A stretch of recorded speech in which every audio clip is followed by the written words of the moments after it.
Hey guys, Matt here from mksmarthouse.com, and in this video I'll be showing you what my channel is all about.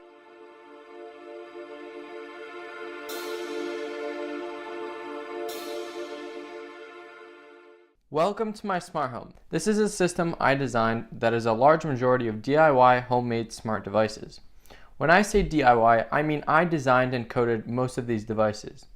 But let me emphasize the I part, as I designed and coded this so you do not have to. There is very little brain power involved on your part if you choose to follow my system. All you would have to do is follow simple instructions and you too will have a smart home similar to mine. This YouTube channel, as well as mksmarthouse.com, will be a giant resource full of simple and easy to follow guides on how to make these devices, in addition to how to put this low cost system together. Yes, I did say low cost because the parts for these devices do not cost a lot of money. But enough talking, as the explanation part of this will be a separate video. Speaking of, if this video reaches 100 likes, I will release it sooner than it is planned. Anyways, let's just get into the demo. To start off, let's talk about voice control. As of right now, I'm using the Amazon Echo Dot as well as Siri on my iPhone and on my Apple Watch. In the future, I am also looking into voice control on Android. That being said, before we continue, please make sure that if you have an Amazon Echo, please make sure it is set to mute or else it may get triggered by my commands. Alexa, turn off MK Lite. Okay. Alexa, turn on MK Lite. Okay. Alexa, turn off computer setup. Okay.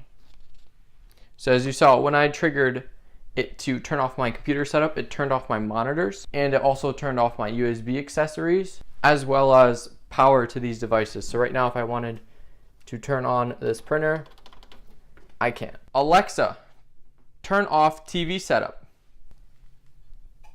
Okay. So as you saw, it turned off the TV, turned off the sound system, and it turned off the Xbox 360. Let's move over here for the next ones. Alexa, turn on Zone 1. Okay. Alexa, turn on Zone 2. Okay. Alexa, turn on Zone 3. Okay. I don't know if you heard that, but there were clicks going on and those were the power being distributed. More on that later. There are many more commands for the Echo, but those are just a few. Next, let's move on to Siri. So we're going to be using Siri on my Apple Watch, which is right here. Hey Siri, turn on Samsung TV.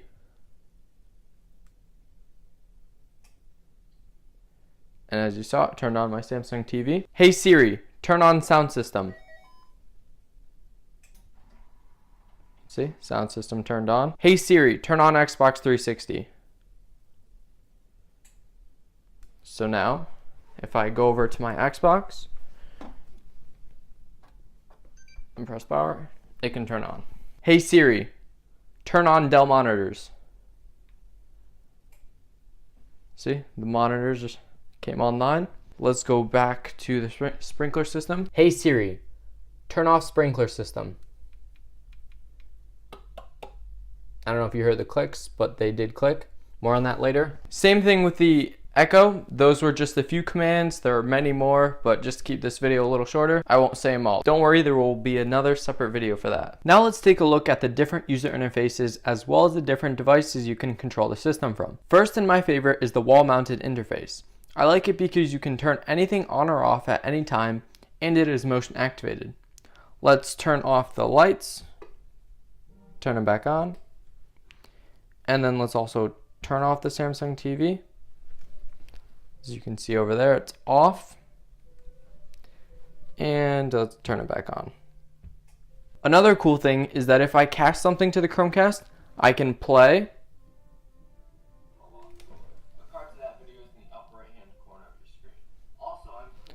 and I can pause as well as control the volume.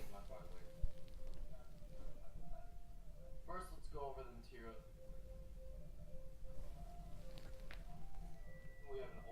Also, let's set the LED strip to blue to set the mood while watching an MK car garage video. For those wondering, it's my car channel. Link below if you're interested. So let's go over to LED strip control and choose the color blue. So now if we pan back over to the TV setup, the color is blue. On camera it looks a little purple, but it's actually blue. We can also set it to green.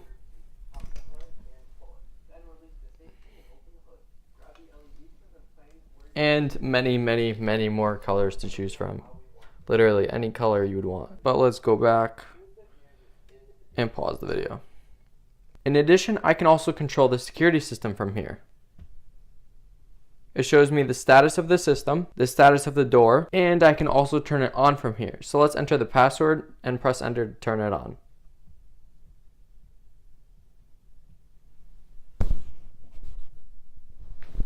And as you can see, the security system did turn on. Speaking of, let's do a quick demo of one of its features, which is that if I open the door, the LED strip will turn to red and I will get a notification on my phone. As you can see, the door is closed. Now if I open it,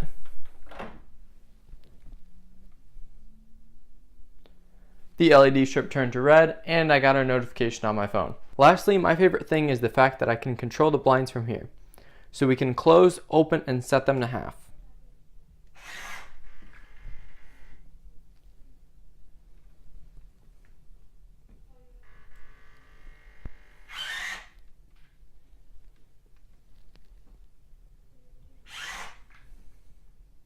And here's a full clip of showing them opening, closing, and setting them to half.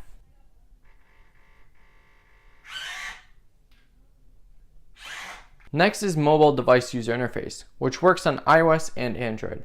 On Android, as you can see, we have all the devices to control. I can also see the temperature, humidity, and if there's fire inside the home. Let's just turn on the TV setup.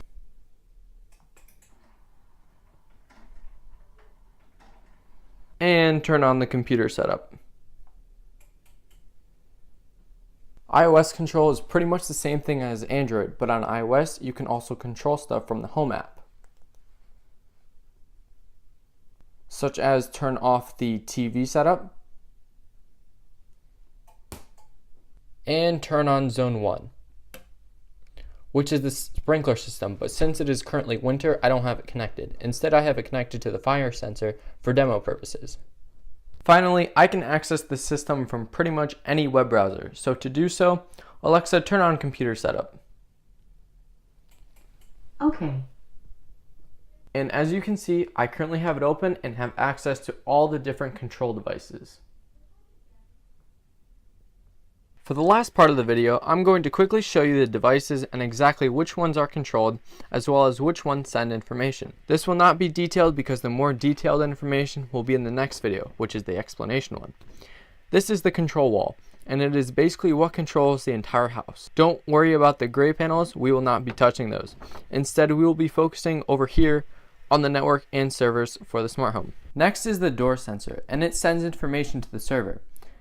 As you can see, if we open it, then on the tablet it changes state.